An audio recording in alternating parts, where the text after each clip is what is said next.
AM 590, KXSP Omaha's ESPN Radio. It's time for the Metro's only racing talk show. The Front Stretch, presented by Joe's Karting in Council Bluffs. Now, here's Dan Taylor and Buddy Ray. Good morning, race fans, and welcome to the Front Stretch, presented by Joe's Karting in Council Bluffs. It's online at joeskarting.com. You got some new content on the old interweb there, big guy? Hey, buddy. There you go. Your mic's on now. What's going on, big guy?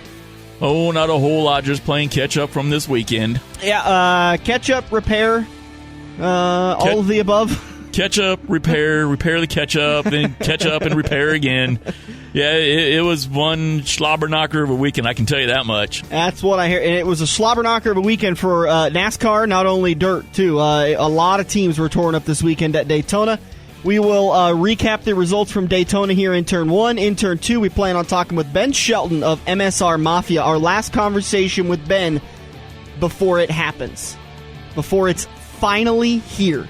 30,000 to win, 3-day weekend of racing at I-80 Speedway. It is known as the Silver Dollar Nationals. Can you believe it's here already? The big one. I've been telling everybody. You know what's really cool? Speaking of which, when I was down at Atchison County Raceway, there was drivers down there planning on coming up, not to race it, but just to watch it. Yeah. They were all excited, asking me, how big's the track? What's it going to be like? Is it a fast track? That was really, really neat to see. And that's it's a 30,000 to win, which I was actually kind of surprised. As far as the Lucas Oil Late Model Series goes, 30,000 to win is actually kind of a big payday for them. There's actually a couple of races on that schedule that it's only $5,000 to win. Yeah. You would think at that level, $5,000 to win, that doesn't seem like it would draw a lot of cars. Not very much, but man, 30,000. Who's messing around for a $5,000 check? I mean, the general payday for the Lucas Oil is about 10,000 to win.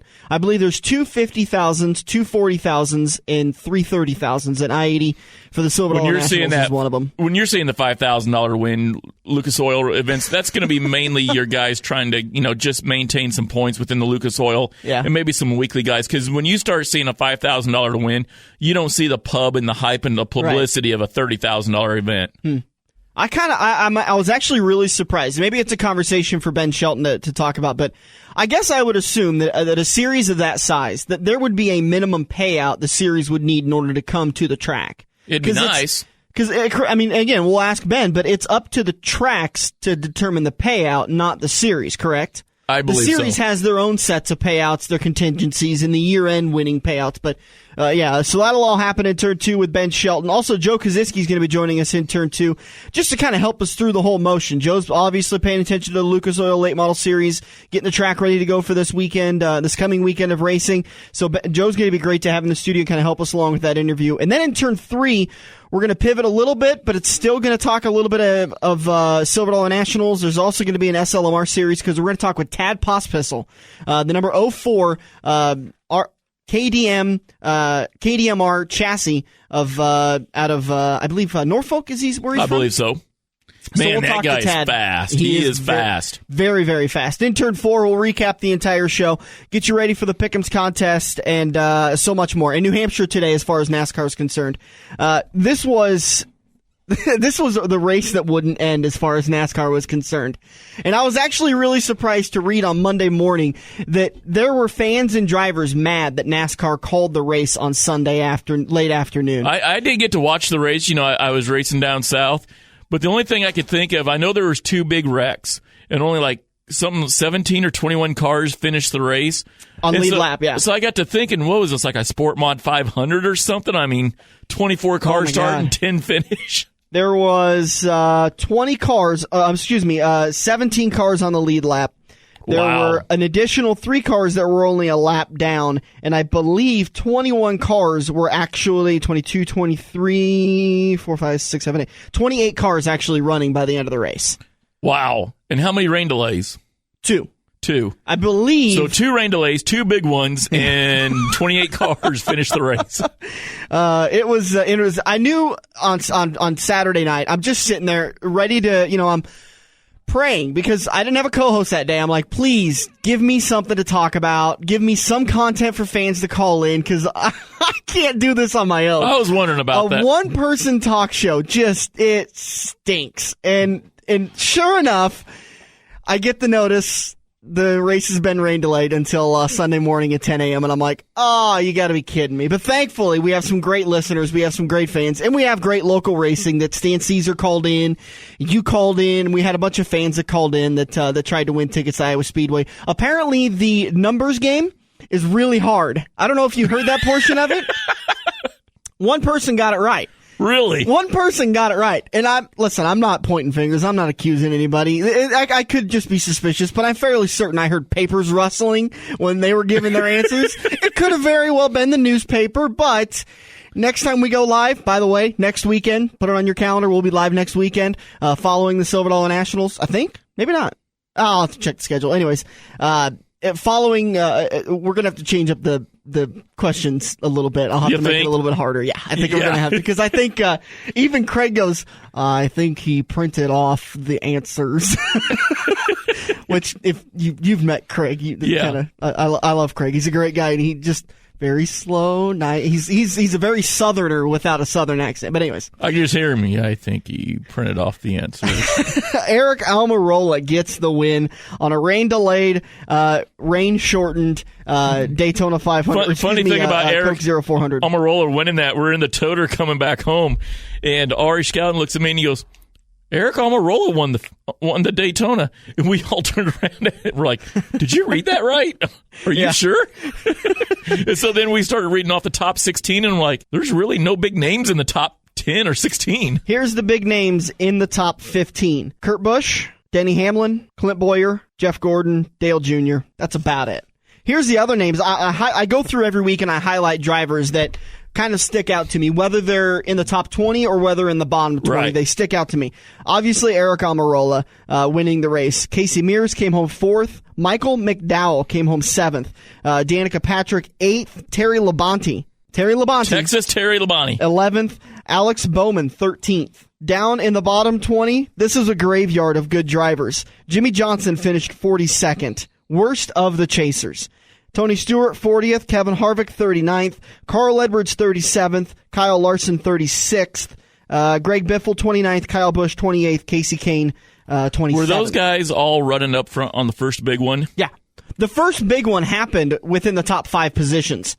Tony Stewart was leading. I got up to go grab another bottle of water. I came back, and all of a sudden, there's smoke and debris everywhere. Well, Tony had lost the lead to Stenhouse, I believe, on the backstretch, and Stenhouse was running that top side. The worst thing is they were working lap 20, which was coming to the competition caution. Nobody needed to be pushing for, and Stenhouse just gets loose, slams into Tony.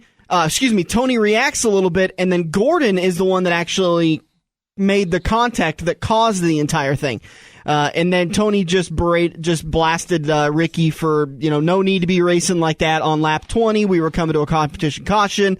It's guys like that that's ruining this, blah, blah. Tony's typical berating of a driver. The only thing as a driver, if I could say this to Tony, who was it that was racing for the win with like 4 or 5 laps left to go and took out the field? But that was racing for the win with 4 to 5 to go. This was coming to a competition caution that everyone knew about. I'm not saying you got to lift, but this is the beautiful thing about this sport. It's interpreted by the eyes of the beholder. Right? Everyone's going to interpret it a different way. I didn't see anything wrong with what Ricky did. He was running the high line. He got loose. He saved it very well, very good saving it in a 3-wide field, by the way.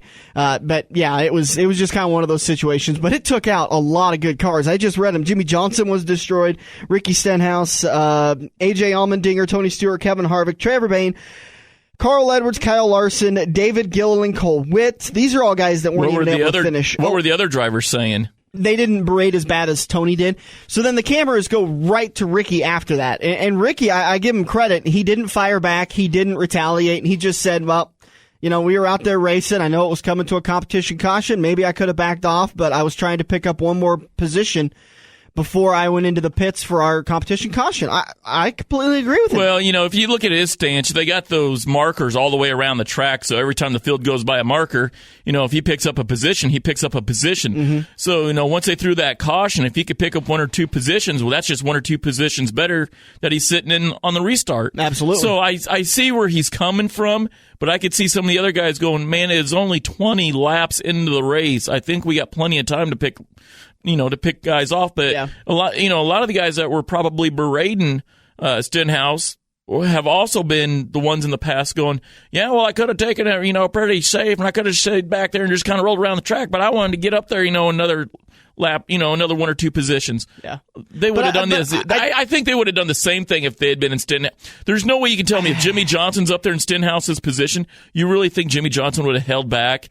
I think, no. These guys are going to want to get those positions. Any other track but a super speedway, I would agree with you. But a super speedway, your track position, frankly, means diddly squat up until 5 to go. Frankly. It doesn't matter where you qualify, other than trying to avoid the big wreck, which we've learned several times, even being the leader doesn't mean anything. You can get taken out just as easily when you're the leader as when you're in the mid-pack or back of the pack. In fact, the safest place to be most times is in the back of the pack because you've got time to react. You're not 3 wide, locked in, that kind of stuff. But I think I don't blame Ricky Stenhouse for that wreck at all. I think, Tony was mad because, once again, he had a good car, and, Tony gets mad and spouts off, and everyone takes Tony's word as gospel. I think there's very few drivers out there in NASCAR history that people listen to more than Tony Stewart.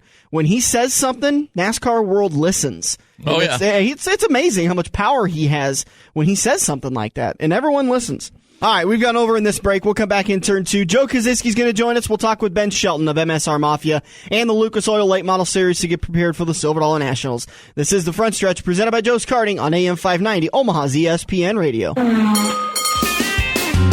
you love wings, if you love rings, and all kinds of other tempting things, great times, great food, get to Quaker Steak and Lube. Quaker Steak and Lube is heating up the menu with bold new sauces and fresh new flavors. Try the Southwest Fajita Salad, Steak on Steak Burger, or What the Fudge Bar Jar Sundae. Great times, great food, get to Quaker Steak and Lube.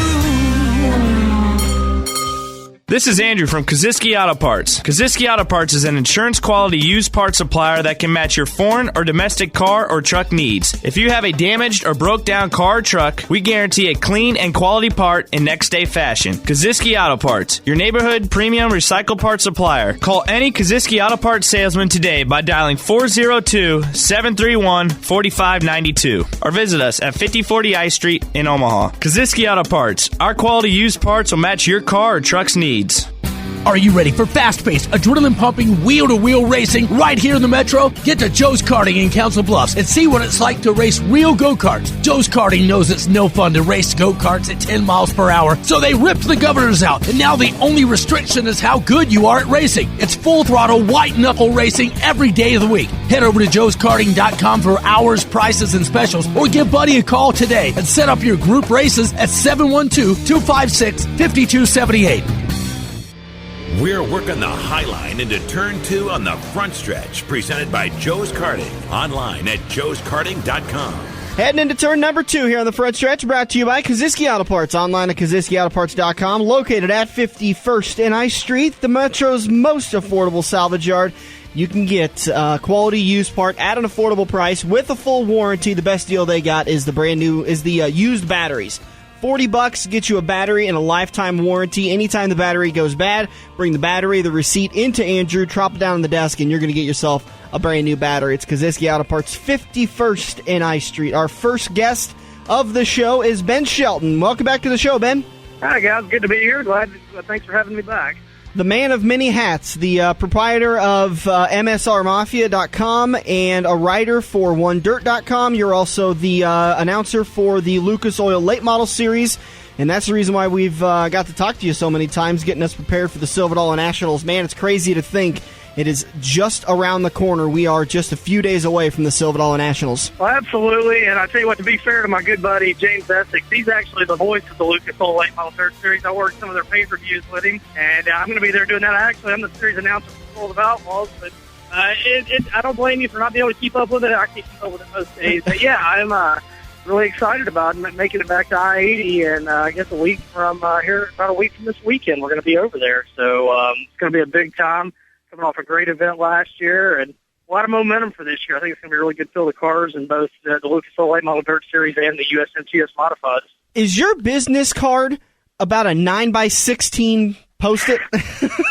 Actually, it's smaller than the average business card. It just says Jack of all trades, master of none. That's all it says on it. Perfect. When you talk about I-80 Speedway, what is the one thing about I-80 Speedway that you can't wait to see or experience again? Well, the raceability is great, and then obviously whether you're at Eagle or you're at I-80, you guys have got some of the greatest fans in the country right there. I mean, it's a lot of fun. I've worked events at both of them, and I tell you what, the fans they're a lot of fun. They're very informed. They're very passionate. You better not crash the favorite driver, i.e. Brian Burke, last year. Yeah, that was quite the scene. Absolutely, but no, it's a happening, and I'll be honest, outside of probably Eldora, Knoxville, and I-80, I'm, as a rule, not a big track fan. I like little bull rings, but, I-80 is just one of those that really races really well. It gets slick. You can race on it top to bottom, and if you come there 100 times, you're going to see 99 good shows. Absolutely, and I've been looking through the stats for the recent winners on the Lucas Oil Late Model Series, and it looks like a lot of former Silver Dollar Nationals winners are starting to really hit their stride and dominate. Don O'Neill's got several wins over the last month. Owens and Jimmy Owens and Scott Bloomquist have both won. Are those going to be the guys that are going to rise to the crop with this 80-lap feature event on Saturday night? Yeah, absolutely. And Jimmy Owens, he's always tough. But as usual, Jimmy is really hitting his stride middle of the season. He's on fire. He's going to be one to watch in the Club 29 race car. And then Don O'Neill and their new rival, Clint Boyer Racing, he's really having a phenomenal year. And he's picked up a lot of big wins already, and he would love to repeat there. So he's going to be one to watch. And then Scott Bloomquist, he's a guy that maybe has about half the wins he would hope that he would have right now. But it's not because he hasn't been a contender. He just had bad luck. And he's due to pick up one of those big paydays. I wouldn't be surprised to see Scott in victory lane there either. Is there any drivers that may not have really been on the radar last year, but this year you're really starting to see them come on, and you really kind of like a dark horse? You see any of those drivers? Well, it's kind of hard for the dark horses right now because your lead candidates are running so well, but I'm going to say a guy that, some people might say, how can he be a dark horse? He's a 4-time series champion, but Earl Pearson Jr. Earl hasn't run that great over the past few years, and he's really picked up with the Longhorns. I think he's going to be one really to watch there. I think Jason Hughes coming back there. Jason's been really well there in a modified. This will be him there in a late model, I believe, for the first time. And he's really made a lot of improvement over the past couple of months. He now has over 100-point lead in the rookie year battle with the Lucas Oil Series. He's going to be one to watch as well. And then, so many of the regional talented guys that are having good years like Terry Phillips, thinking about hopefully we'll see Jeremy Payne up there. He just picked up a win down in Oklahoma last week. So, it's so much talent, and with the way the format is, it shuffles the deck so far. Anything is possible. But if I got to bet on somebody, it's going to be hard to go against that 20 car right now. Talking with Ben Shelton of MSR Mafia and the Lucas Oil Late Model Series, also a pit report. I mean, you're, like you said, jack of all trades, man. You do it all. I was reading some of your articles that you've written over the last couple of weeks, and one of them that kind of caught my attention was the one you just wrote. I believe you published it a couple of days ago. The Planes, Trains, and Automobiles one. Man, I got to tell you, I got to give it to you. I fly maybe once a year. How in the heck do you do it so much? I mean, you got to go crazy. Well, it is, and that's one reason I'm kind of enjoying driving. I'll drive up here, and then we'll be up here in Minnesota on Thursday and Saturday, and then we're over in Aberdeen, South Dakota on Tuesday, and then I'll shoot down to you guys. I'll be down there actually Wednesday through Saturday night getting some stuff done, and then Saturday night when the races are over, I'll drive to Des Moines, Iowa, get on a plane at 6 a.m., fly to Memphis for 4 days, leave my car in Iowa, and then I turn around that Thursday morning, fly back, 6 a.m. flight back, and go out to an outlaw show in Independence, Iowa, and start another whole little week and a half trend. So, I'll be honest, until I got married 10 years ago, I really never flown much, and really until the past 4 years I hadn't flown much, but it's kind of a way of life. But sometimes, like this weekend, this 3-week stretch, guys didn't understand me bringing my car. And I said, sometimes you just want to have a piece of home there with you. So yeah. That's kind of what I'm doing. Airports can be your best friend, and they can also drive you certified insane. And so I've had enough nightmares this year, so you know what, I'm going to drive one. So we'll see how it goes. Ben, Dan and I were talking, here we are on the Silver Dollar Nationals is right here on our doorstep. It's $30,000 to win. This is a Lucas Oil Series late model stop. But you see some of these other stops on the Lucas Oil Series only being a $5,000 to win show. Why would you want to show up for that $5,000 to win show? Why do we see such low paying payouts when we could have these big payouts like this? Well, to be honest with you, to my knowledge, and I could be stepping outside the bounds a little bit here, Lucas Oil, they have a couple of 5s, a couple of 7s. As far as I know, all of those start the year down at East Bay. Apart from that, and apart from Knoxville, which I believe the first 2 nights pay $6,000 up there, the rest of their shows are 10, so 10 or up. So they do a really good job. I think all the national tours are now recognizing, the money, but obviously there's a big difference in 10 and running to 30. And I mean, the non-qualifiers race up there pays $3,000 to win. So that's a lot of money on the line. But like I said, even the Lucas Oil MLRA that runs in your area, at least some of their races are up to $5,000 to win now. So I think overall the series are doing a pretty good job paying a little bit more, while not having to stick it to the fans too hard. We were kind of talking about it earlier in the show, and when I was breezing over those to wins, I guess I was kind of taken back by something that's as big as the Lucas Oil. It just doesn't seem like a series that big that $5,000 is a lot to win. So I was kind of curious, and my question to you is there not a minimum that these tours require in order to come to a track to say, well, you've got to pay out at least $10,000 or $15,000 to the winner? Well, again, and like I said, apart from Knoxville and their 2 6s leading up to there, I believe they're $40,000 to win on Saturday now. I think the only 2 5s they got are at East Bay, and to be fair, they're their 6th straight night. That's true. So, and another thing to be even further fair, I believe the 2 5s and the 2 7s, those first 4 shows are not points events. The points don't start until Friday. Oh. So that kind of shuffles around a little bit.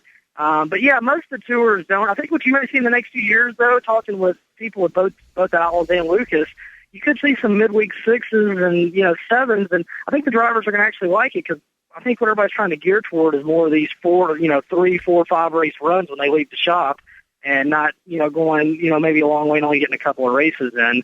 That's kind of like what Lucas is doing now. They start Friday night in Granite City, Illinois, 10,000, then they go to Wheatland for 10,000 at Lucas Oil Speedway on Saturday. And then Tuesday they're at Lakeside for 10, and then they come up there. So, trying to stretch these races together. But as a rule, both tours, we just had one of the big events for World of Outlaws in Lernerville Speedway in Sarber, Pennsylvania 2 weeks ago. And the first 2 nights paid $6,000 to win, but the final night paid $30,000 to win. So, drivers are pretty happy when they go park in one spot and run for that much money 3 nights in a row. If they were having to go 5 hours apart running for 5 apiece, yeah, they'd probably be complaining a little bit. But they go park the hauler in one spot and just crank the generator up and let her eat. I don't think they're going to complain too much. Ben Shelton, like you said, jack of all trades. You're also a contributor for OneDirt.com. You write some fantastic articles. Another one of them I was reading was talking about the lack of activities during intermissions kind of baffles you. So my question to you, while people go ahead and go over to your Facebook page or go to OneDirt.com and read that article, what's your favorite intermission activity you've seen at a dirt track? Well, one of my favorites is actually, and I'm going to be narcissistic here because it's something I did at my home track I put in place, and it's really grown to be as big as the racing program itself, but very simple. The kids' foot race at intermission, we get the kids down there 12 years of age or younger. We divide them into about 5, 6 age groups, and, we get them out there and we get a driver with a green flag at one end of the front stretch, and keeping in mind that's the quarter-mile bull ring. And we get another driver with a checkered flag at the flag stand, and we have foot races, and we interview the winners, and we make a big deal out of it. I know the first week we did it, I think 10 kids took part in it. And I think, later that month I was back there, and I think there were 40 kids. I came back 2 months later, there were over 200 kids out there. And, it's a win-win. One, you get the kids involved, and they get really excited. They get a checkered flag, they get a trophy, they get a coupon for a free meal at the concession stand, they get a T-shirt and a picture with their favorite driver. It's a great deal, but same token, all week they're thinking about being a part of that foot race, and they're bugging mom and dad to come back there and take them back on Saturday. So you're helping to fill the bleachers. So I like anything that involves the kids. But even at that, we push it. We try to do 10 minutes tops on that, keep it moving. These tracks you go to, and it's 30 minutes, and it's still 95 degrees, and mosquitoes are eating you alive, and you're sitting there, and everybody's twiddling their thumbs. That's not doing anything for our sport at all. That's the kind of thing I want to see go away. But, I've seen a lot of tracks do a lot of creative things with their intermissions, different things to get the fans involved. But if you're going to take one, fine, but make sure that you're doing something. Make sure it's not just, dead air, dead environment, whatever. And definitely don't make it 30 minutes. Yeah, I got to tell you, I was reading that article, and I'm sitting there going, oh, crap, my track does that. Oh, crap, we do that, too. Oh, damn it. Oh, crap, you're the announcer at that track, Dan. Yeah. Well, and everybody's got something different they do. And, and the article going back is probably a little harsh because, the title was Intermission to be Gone. And it was probably a little harsh because, the reality is we do need a little bit of an intermission. And it's just important to get the kids and stuff involved. Mm-hmm. I guess my point was if you're not going to do something like that, let's not have an intermission. We need to do 5 minutes for staff to get a, bathroom break, grab a Coke or something. That's fine. But let's not sit there for 30 minutes so we can sell hot dogs and, and the people that aren't the diehards sit there and they end up leaving before the features ever start. And guess what? When they do, they're not coming back. Absolutely. And that's what we got to look at. We all complain that we don't get enough butts in the stands, and then we give reasons for those butts to not want to come be in the stands. But it's very hypocritical. All right, Ben, we've taken enough of your time. Just the last couple of things. We really do appreciate you volunteering your time on Saturday of the Silver Dollar Nationals to give a tour of the pits. I know I'll talk to you later on in the week to make sure that all gets arranged. And there is an extended offer to you. You said you get in Wednesday night? Yeah, that's the plan, get in Wednesday. We'll probably go ahead and start setting our broadcast stuff up Wednesday evening. Okay. Well, I tell you what, I'm going to be in contact with you at your cell phone, and we'll take Buddy and I'd love to take you out to dinner and take you over to Joe's Karting and do a little go-kart racing on the indoor track. Hey, I drive dirty, guys. I'm going to tell you right now. I will dial you So does up. he. He's wrecked me so many times. Nothing beats a Bud. You bring it. Bring it. I can't tear up any more than I did last weekend. I understand. Well, I'm really looking forward to it. I'm looking forward to doing the tour with the fans, the pit area, and go down there. And I know these drivers a little bit better than some people do, so sometimes I get a little bit more out of them and have a good time and give you something to remember.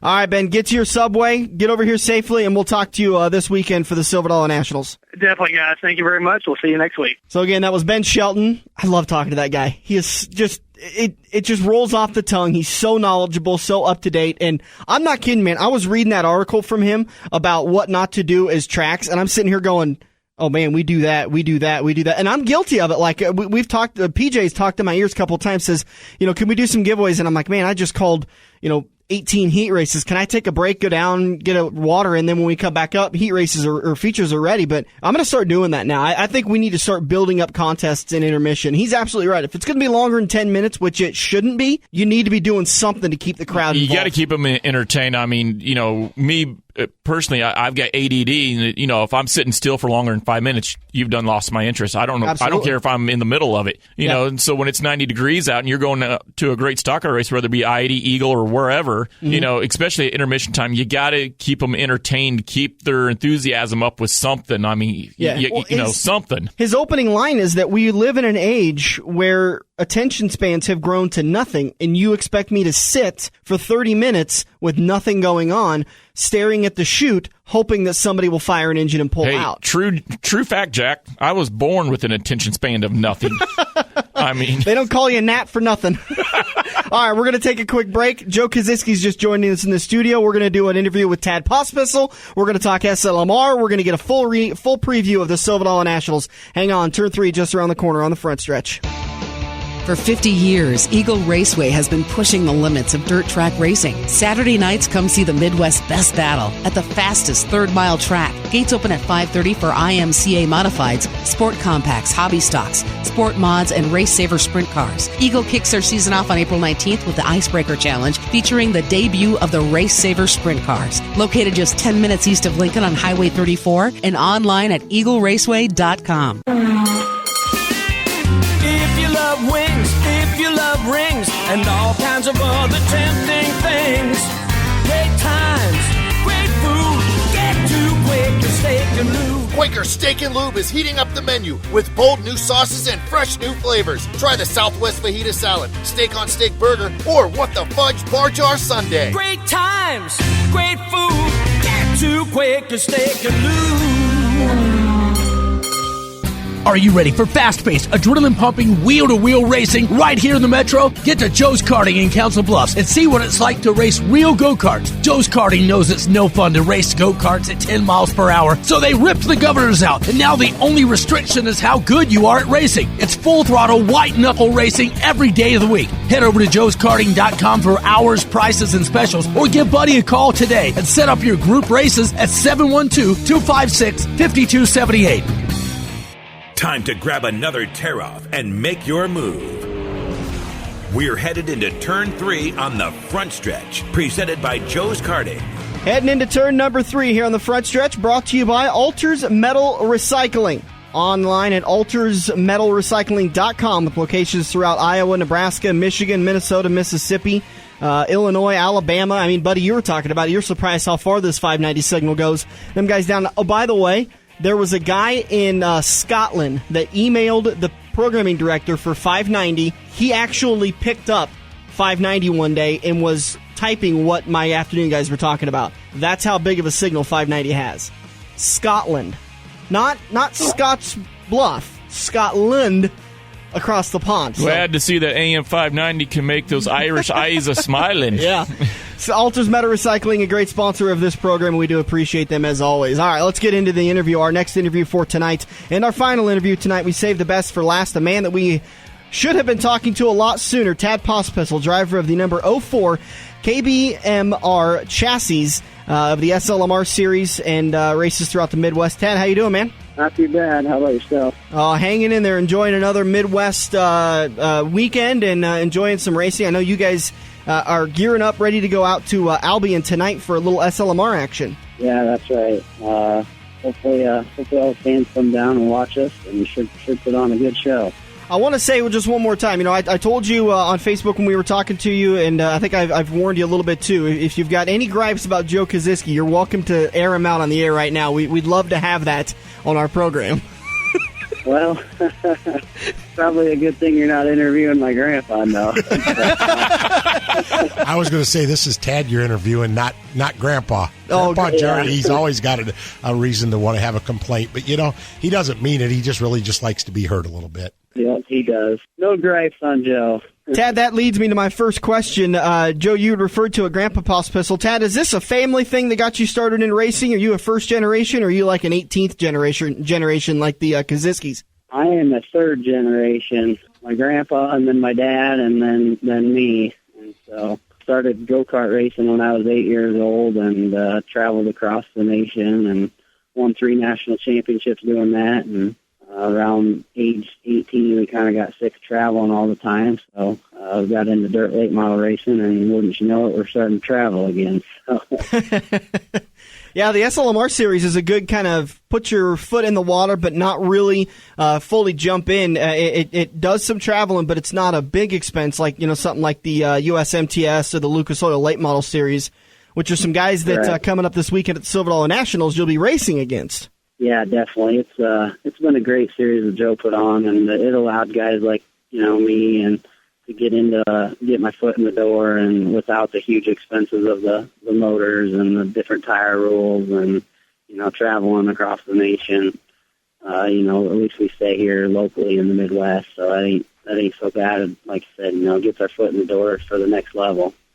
You're racing the Kyle Burke chassis. Is this your first year racing that chassis, or have you been with him for a year or two?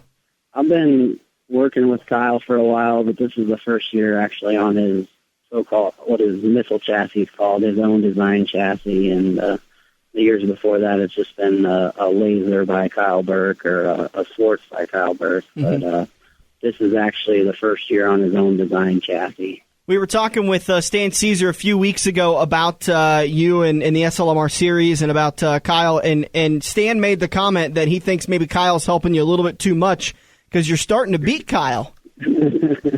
Well, I won't answer that question because hopefully he keeps helping me. So yeah, it's pretty tough to beat him. I was kind of wondering, like, that dynamic between the guy that's giving you the advice, helping you set up your chassis. Are you a little bit more apprehensive to pass him for the win, or do you just go ahead and get it done and hope that we all know Kyle's a great competitor, but he doesn't hold anything against anybody. But do you ever kind of hold back a little bit, just hoping maybe he'll continue to feed you some information? Oh no, definitely not. If you got a chance to beat Kyle Burke, you go beat him. But hopefully you don't listen to this. But I think you don't have to say anything bad about it. I mean, Kyle's a great competitor, and I've always kind of enjoyed that dynamic between those. You know, like a chassis builder, we've asked like Josh Most and Johnny Sadoff and some of these guys who are chassis builders, like, is it more pride when you win or when somebody driving your chassis wins? And a lot of the times there's quite a bit of pride still when the chassis wins. Yeah, I'm sure. You know, he's made the comment before, if he doesn't win, he'd rather see his cars win. And so obviously there's a lot of pride, and he's put a lot of time in the cars. And so, you know, if they're winning races, that means probably just as much to him as himself winning the race. So, is it too early to start thinking championship right now, or are you kind of making your play and your strategy for making sure that you get to hoist that big trophy at the end of the year? Well, it's hard to keep that thought out of your mind, you know, to win a championship, obviously. But I still feel it's too early. Kyle's rattled off 2 wins here, and he's definitely going to be coming up in the point standing. And can't overlook Justin. He's been running a lot better, and Corey's running really good. And we just need to stay on top of our game and keep our maintenance program up and keep being consistent like we've been so far this year. And, you know, the cards will play out how they're supposed to play out. Absolutely. Talking to Tad Pospisil, driver of the 04 Missile chassis out of do you have a weekly racing a weekly racing track, or is it still the SLMR Series solely? Well, we race down at I-80 weekly now. I have a home track here in Norfolk, but I never raced there. I've raced there maybe 3 times when the SLMR races there, but that's it. So I wouldn't necessarily say I have a home track. Do you have a favorite style track that you like to race at? I think that's a circle. Tell him, Ted, something that goes round and round. A circle. I don't prefer those road course tracks. Thanks, Joe. he definitely goes good when he goes in the circles. Right. Okay. All right. So does Bud. That's right. Different kind of circle. No, I tell you what, I-80's been a real good track the last couple of years for us. You know, the more you race it, the more you start to like the racetrack, and it's been a real difficult track to get used to. But you know, other than that, I like the small track racing, Columbus, Albion. It's you know, tight racing. Cars don't get spread out a long ways, and there's usually a lot of passing going on. So you know, the smaller track racing is fun for me too. What about a favorite track condition? Do you like slick? Do you like tacky? It all depends, you know. Right now my car's working pretty good in the tacky, so I'll say, yeah, I like the tacky for the rest of the year. But any condition, I think, you know, I feel a driver has to be suitable to drive all conditions, and so I really don't have a preference. Whatever's that night is what, you know, I have to be the best of my game at, and if I'm not, that's what I got to get better at. So I like to find my weak spots in this racing career, and that's what I try to get better at. So no preferences there. Tonight at Albion Raceway, right? And then are you coming up this weekend? Are you just going to race Thursday for the SLMR Series at I-80, or are you going to throw your hat in the ring for the big Friday-Saturday race? Oh, no, we'll be there for all 3 days. We'll try to flex our muscles with those guys, but I'm sure we'll find out different, but it's the only way to get better is to race the professional guys. All right, Tad, we appreciate your time. Good luck today at Albion Raceway with the SLMR Series, and hope to see you in the pits. Hope to see you in Victory Lane. We'd love to have a local win the Silver Dollar Nationals in that $30,000 to win. How about? That'd be awesome. You better put me back on the radio show if that happens. We'll nickname you the Big Red Missile, Todd. The Big Red Missile. Listen, if you win that night, you're going to be live on the show next morning with us, so no drinking for you, okay? Unless you bring a couple for us. I could arrange that, no problem. All right, Tad Pospisil. See him tonight at Albion Raceway, and then this weekend for the Silver Dollar Nationals. Tad, we appreciate your time, man. Thanks, guys. I appreciate it. All right. He's doing really well for himself this year. I saw him race out at the, I believe it was at the Charlie Clark last time I talked to him. No, it was when the World of Outlaws was there. Yeah, World Outlaws. Tad raced, and I thought, you know what? I've been hearing all about him all year long, about how much better he's doing, how he's coming around, how he's really doing well. So I thought it's time to get him on the show. Well, he's leading points in the I-80 Super Late Model Series. He's leading the track points, and he's also leading the SLMR Series, you know, so he's really come along this year, doing a great job. Joe, we took a little bit too much time earlier in the show. I apologize, but let's try to get to it as fast as possible. What do we have going on this weekend? Obviously, you're working on the SLMR Series tonight, and then your main focus for the next few days is going to be the Silver Dollar Nationals coming up Thursday, Friday, and Saturday. Thursday looks like gates open at 5:30, racing at 7:15. The SLMR Super Late Models, the Nebraska 360s, non-sanctioned Bs, and the Silver Dollar Nationals Lucas Oil Late Model Practice. Yes, sir. And then everybody comes back Friday night for the Lucas Oil Late Model, MLRA Super Late Models, and USMTS KC Cup Modifieds. Gates open at 4:30 with racing at 8 o'clock. Racing's at 8, yes, sir. And then we all wrap it up. Somebody takes home a $30,000 check. For the Lucas Oil MLRA Super Late Models and USMTS KC Cup Modifieds for Saturday night. 4:30 gate and 8 o'clock racing. What are you feeling? Are you thinking we're going to have a fourth first-time winner, or are we going to get a repeat? I think it's going to be a fourth first-time winner. Is this going to be Ryan Gustin's year? I mean, listen, I've been following him a little bit on Facebook. He's not only running good, but he's given these guys a run for their money. Scott Bloomquist, he's given a run for their money. Jimmy Owens, Don O'Neill, these guys, he's up there challenging these guys for a legitimate win. It's not a given win. Me being the guy on this side of the fence, we're staring at you. I'm really not supposed to have a pick. That's true. You know what I mean? But can I pick this year? I've never picked Scott Bloomquist to win one of my races. Mm-hmm. This year, he's pretty damn close. Well, see, Ben Shelton is saying that Owens is on a hot streak right now. Owens is on a hot streak right now. He's got that Club 29 car going, and he won last year, so he know. But Bloomquist has been there in second. And, hey, I'll never let down my buddy Brian Burke or Don O'Neill. Brian had a great car last year. Now, tell me if I'm wrong on this. Tell me if I'm dead wrong. Joe, as long as you've been racing, as long as I've been racing, when you go out to one track and you race that track one time, fine. But when you go back to that track and you race that track again and again and again, it's almost like practice makes perfect and you get better and better and better. Absolutely. So last year, what did we see with Ryan Gustin? He comes back this year. Ryan Gustin's got last year fresh in that mind. Is he a threat this year? Well, I don't know, because he didn't come back to the spring nationals races, the spring meltdown, and he really could have used that time, I believe, to help him be more in a better way for this year. Better prepared. Better prepared. There you go. That and you know who did come this year for the spring meltdown that usually doesn't come and run for $2,000 and $3,000 to win and finish second the second night was Mr. 15. He was there, Brian Burkhofer. I remember that. And you know why Brian was there? You know what he said? I'm coming for one reason.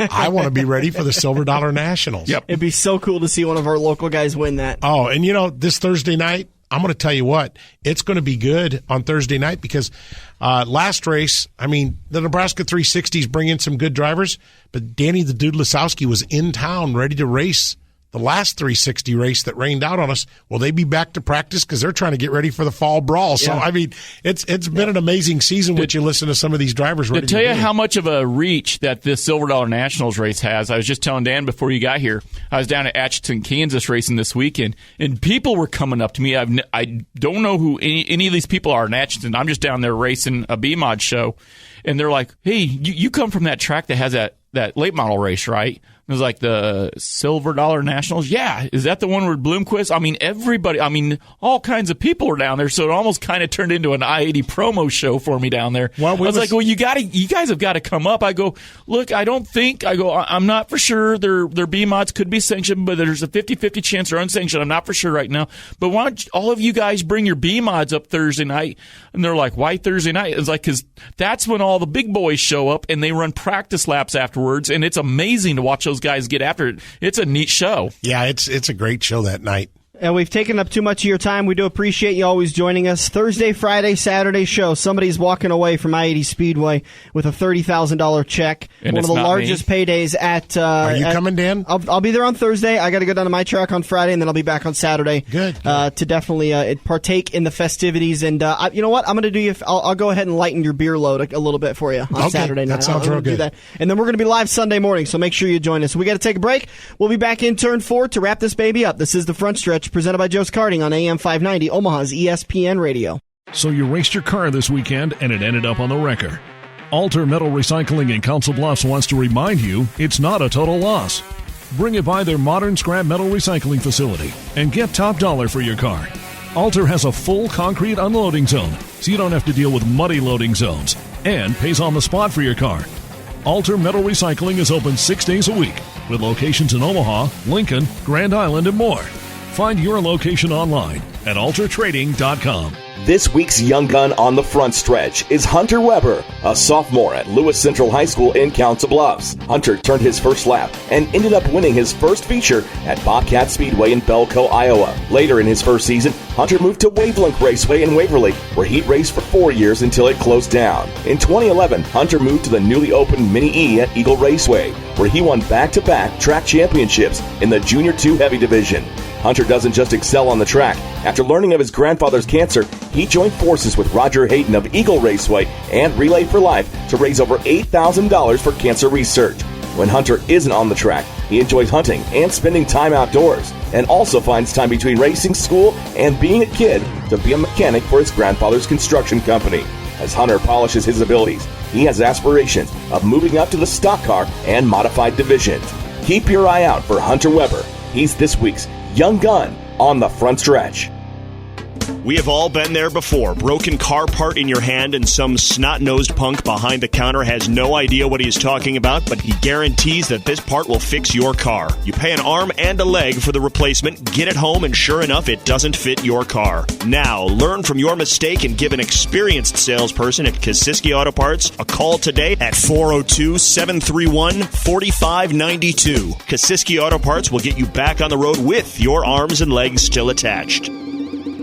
Are you ready for fast-paced, adrenaline-pumping, wheel-to-wheel racing right here in the Metro? Get to Joe's Karting in Council Bluffs and see what it's like to race real go-karts. Joe's Karting knows it's no fun to race go-karts at 10 miles per hour, so they ripped the governors out, and now the only restriction is how good you are at racing. It's full-throttle, white-knuckle racing every day of the week. Head over to joeskarting.com for hours, prices, and specials, or give Buddy a call today and set up your group races at 712-256-5278. Get ready for the victory lap as we make our way into Turn 4 on the front stretch. Presented by Joe's Karting. Online at joeskarting.com. Just about ready to wrap this baby up. Heading into turn number 4 on the front stretch. Brought to you by Quaker Steak and Lube in Council Bluffs. Online at quakersteakandlube.com. Actually, it's online at thelube.com. You can find them on Facebook, which is honestly the best place to go and find anybody these days. I actually went there and had dinner. Everybody knows we record on Wednesday, so this show's being done as of last Wednesday. I went there and got a cheeseburger, bacon cheeseburger. By the way, Wednesday night, bike night, usually a live band playing, and $6.99 burgers. Yep, and don't forget Classic Car Thursday night. Oh, my God. We had, I go out there with my friend Steve King over at CD 105.9, and 277 cars was that show a record? Up 1 week. Yeah. I know, that was last week, right? No, it was a few weeks ago. 277 classic cars. It was so gorgeous a week ago. I kept looking over there, and it was like 3 o'clock. And this guy comes over to Joe's. He goes, "Well, Buddy Ray, I'm a member here." I was like, "Well, I know who you are, George." And he goes, "Well, can I leave my car trailer here? I'm showing a car over there." I'm like, "Only if it's a cool car, George." And he's like, "Well, I think you might like it." I go, "What was it?" Bone, dead stock, all original except for the rims, a 67 Camaro hardtop. That would be beautiful to see. You can catch all of that stuff out of Quaker Steak and Lube. In fact, go to their Facebook page. They just posted their July specials calendar. Lists off all the specials for every day of the week. Gives you a great sauce to pick that day. Different drink specials they're going to be having. It's a fantastic time. Quaker Steak and Lube in Council Bluffs, a beautiful sponsor. And they will have the race on today from Loudon at New Hampshire for the NASCAR action. You can catch it on TNT, by the way. Today's the final TNT broadcast. We head over to ESPN after next weekend's break because NASCAR's off next weekend. That gives us, by the way, we are going to be live next weekend. That gives us an opportunity to cover the Silver Dollar Nationals. We'll have post-race interviews, audio from the pits, all sorts of fun stuff ready for next weekend. You know what we ought to do? Yeah. We ought to get some audio from the fans in the cheap seats. Go up there on the motor coach row on the backside, maybe get a couple free beers. Them guys up in the motor coach row, those aren't the cheap seats. Come on. No, but those are the fun seats. Yeah, and I don't know if I trust it. We're not going to be able to play any of the audio because it won't be clean enough on Saturday night. The only person I know we might be able to interview is Chad Sanders. No way we'll let that guy ever go live on this show.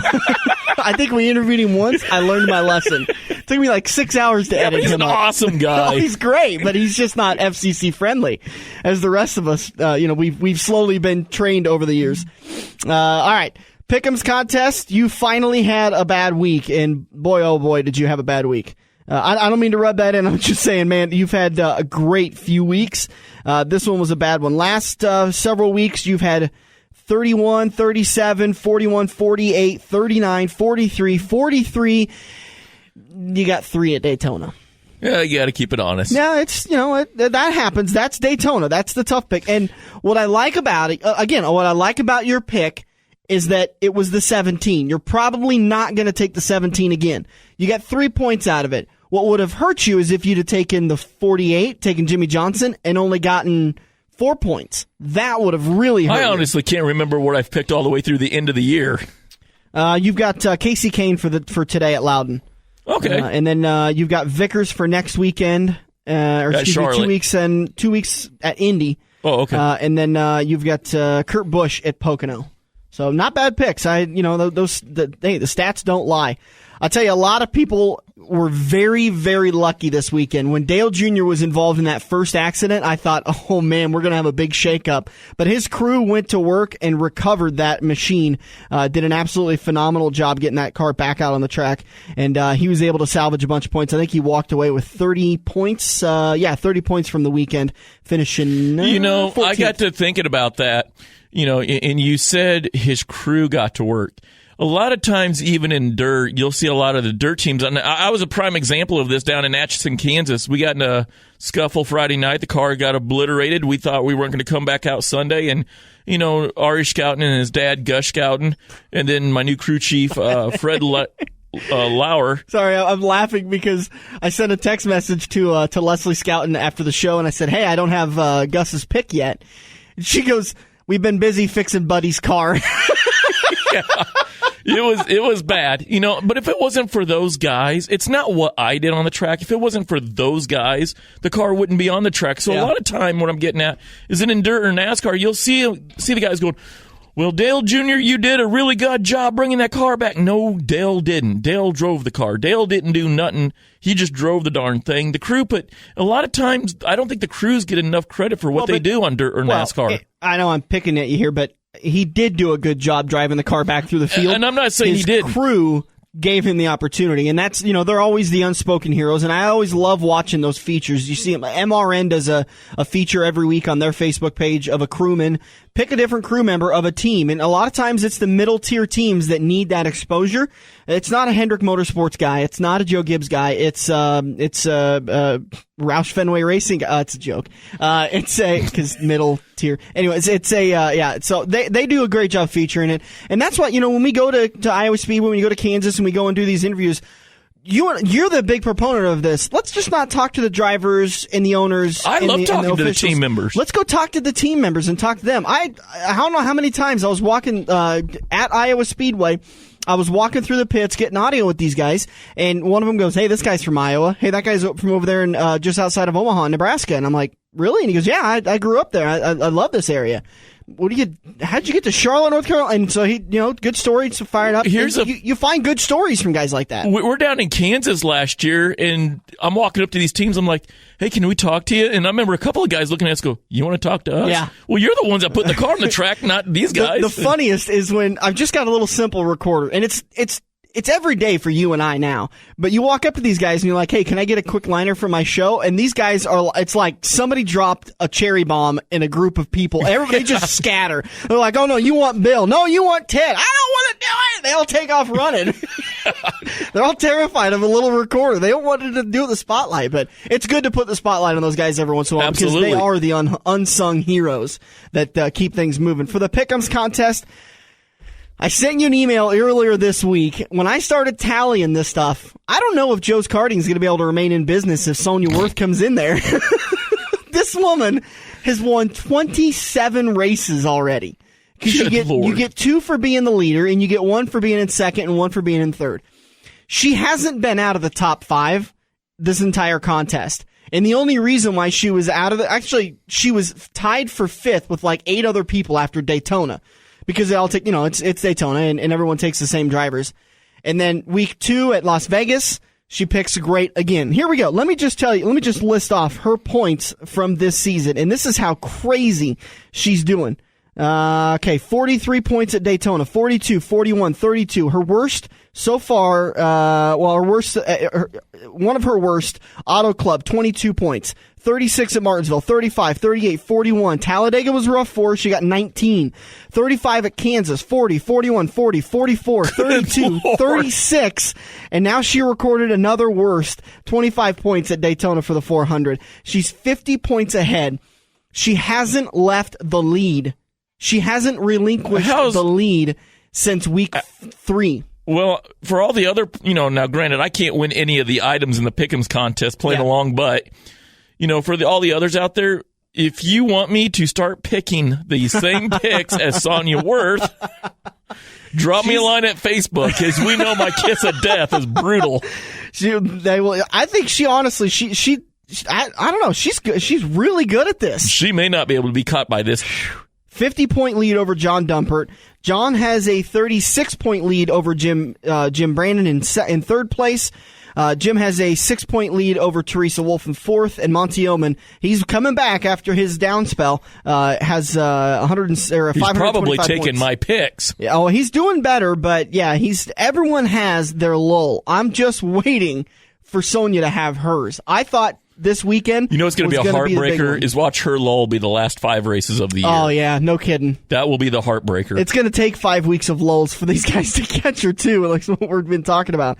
So the Pick'ems contest, hot and heavy, and then also this weekend is the last weekend before the Silver Dollar Nationals contest is awarded. Right now, Dirk Houston has a 9-point lead over Jason Longmire, and Dirk is in the lead to win a pair of tickets for Friday, a pair of tickets for Saturday, and the exclusive so it's tour still with Ben anybody's Shelton. game as far Absolutely. That's the great thing about these 4 or 5 week contests is that it doesn't shake out until the last week.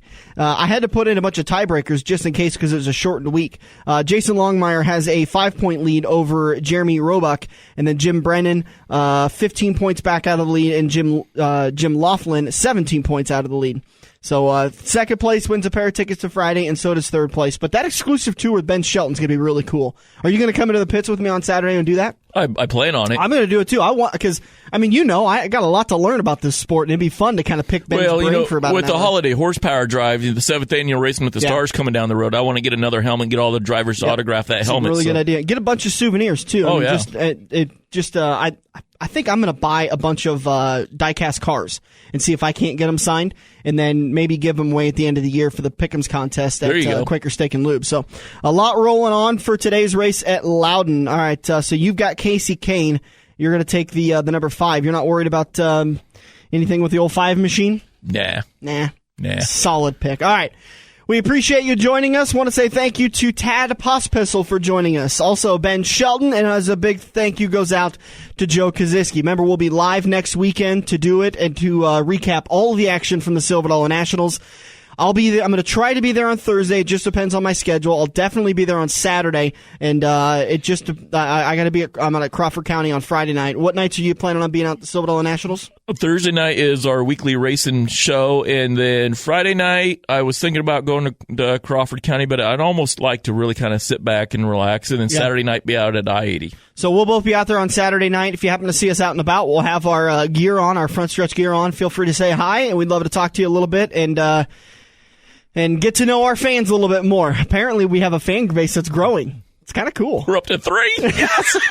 So all 3 of you, come on out. We hope to see you out at Silver Dollar Nationals. It's truly a fantastic time and a beautiful day at the races. So we'll do it again live next weekend here on the Front Stretch, presented by Joe's Karting, online at joeskarting.com. This is AM 590 Omaha's ESPN Radio.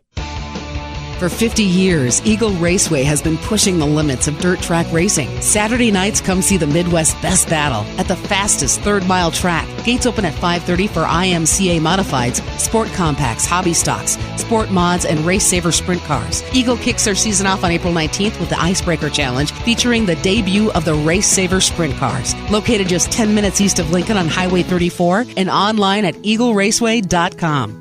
Are you ready for fast-paced, adrenaline-pumping, wheel-to-wheel racing right here in the Metro? Get to Joe's Karting in Council Bluffs and see what it's like to race real go-karts. Joe's Karting knows it's no fun to race go-karts at 10 miles per hour, so they ripped the governors out, and now the only restriction is how good you are at racing. It's full-throttle, white-knuckle racing every day of the week. Head over to joeskarting.com for hours, prices, and specials, or give Buddy a call today and set up your group races at 712-256-5278.